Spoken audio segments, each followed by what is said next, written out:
પણ મને માતાને જેને જે ખરેખરમાં મને માતાને પોતાની મોન છે ને એના માટે કહું છું. આ દુનિયા તો કામ કરાવવા વાળા મોનજો અડધી રાતે યાદ કરજો, અડધી રાતે પહોંચીશું મેલેટ. પણ જે ખરેખર મને દિલથી મોન છે, દિલથી ચાહે એના માટે આ શબ્દો છે. જો કદાચ દિલથી મને હેત રાખતા મારા પ્રત્યે પ્રેમ ભક્તિ હોય ને તો મારી જોડે માંગવાનું બંધ કરી દેજો. વગર માગે તમારું પૂરું કરી આપીશ. હું જેમ બતાવું છું માર્ગ એ માર્ગ ઉપર ચાલજો.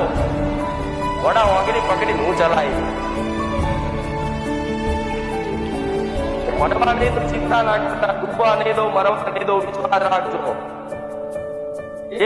એક છેલ્લી ઘડીએ કદાચ એમ જ પાછું કહો તો મારું મૃત્યુ નજીક આવી કહો તો મારો મરવાનો દાડો આવી કોઈ આશરો નહીં. એ દાડ કોઈ આધાર કોઈ આશરો ના રે. એ દાડ કદાચ બે આવડા પાડી મને બુખાર કરીને યાદ તો કરી જોતો. વડા ખાલી પ્રાર્થના વિચાર કરતા તમારી જોડે ના થઈ જતો ગેરંટી કહેજો. એટલે કેટલાક લોકો